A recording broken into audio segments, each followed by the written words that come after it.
Les voies de Dieu sont parfaites, la parole de l'Éternel est pure. Il est un bouclier pour tous ceux qui se confient en lui, qui est Dieu en dehors de l'Éternel et qui est un rocher. Sinon notre Dieu, c'est Dieu qui me donne de la force et qui me trace une voie droite.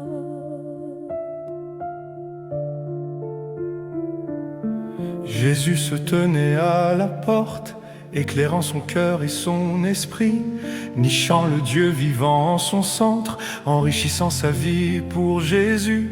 Devenu alors enfant de Dieu, espérance purifiante en action, nanti du salut par sa grâce si seule l'œuvre sanctifiante.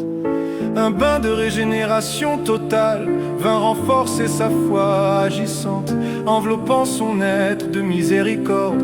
Amour insondable, incommensurable, un potier divin travaille son âme, qui est Dieu en dehors de l'Éternel et qui est un rocher, sinon notre Dieu.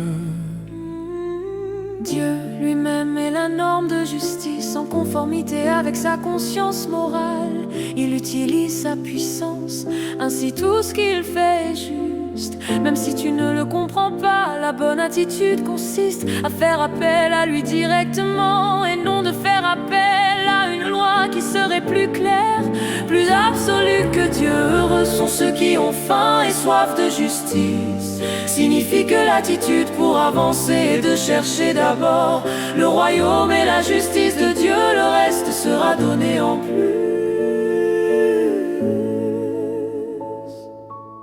Te nourrissant de la parole, tu as compris que le salut est aussi proche de toi, de chacun né de nouveau, que tes lèvres sont proches de ton cœur. L'Esprit t'a amené à entendre, te portant à croire dans ton cœur et à déclarer de ta bouche que Christ est le Sauveur ressuscité pour être sauvé. En effet, c'est avec le cœur que l'on croit et parvient à la justice, et c'est avec la bouche que l'on affirme une conviction et parvient au salut. Les voies de Dieu sont parfaites, la parole de l'Éternel est pure. Il est un bouclier pour tous ceux qui se confient en lui, qui est Dieu en dehors de l'Éternel et qui est un rocher. Sinon notre Dieu, c'est Dieu qui me donne de la force et qui me trace une voie droite.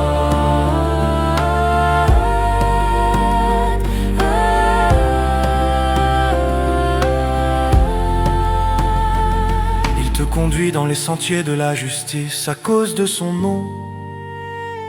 Petit à petit, tu ressens le désir de mettre en action ta foi. Ouvrier de ton salut, tu es crainte et respect ceci, sans oublier que c'est Dieu qui produit en toi le vouloir et le faire pour son projet bienveillant. Il ne nous a pas laissés seuls face aux défis de sa volonté. Il est avec nous et en nous pour nous aider. C'est lui qui crée en toi le désir de faire sa volonté, de ressembler à Christ. Ouvre-toi toujours plus au Saint-Esprit, abandonne-toi à sa puissance en tant qu'esprit de sacrifice vivant. Mettre sa foi en action, c'est l'empêcher de mourir. Il te faudra persévérer sans cesse. La vie chrétienne est difficile. Il faut avoir un objectif, un plan pour cheminer. Prier constamment, transmettre la parole, enseigner les grandes vérités à ceux qui sont capables de les transmettre à d'autres. Tu dois demeurer dans la grâce de Christ même quand ta foi défaille. Faire du bien à chacun, ne pas te décourager, ne jamais abandonner. courir pour remporter le prix, courir vers le but. Mettre en action l'oubli du passé, discipliner et entraîner notre corps, endurer la souffrance sans se laisser prendre par les affaires du monde, parvenir à la maîtrise de soi, utiliser toutes les armes de Dieu, car oui, Dieu met à notre disposition ses armes. Il veut te conduire, oui, nous conduire dans sa vérité, c'est lui qui combat.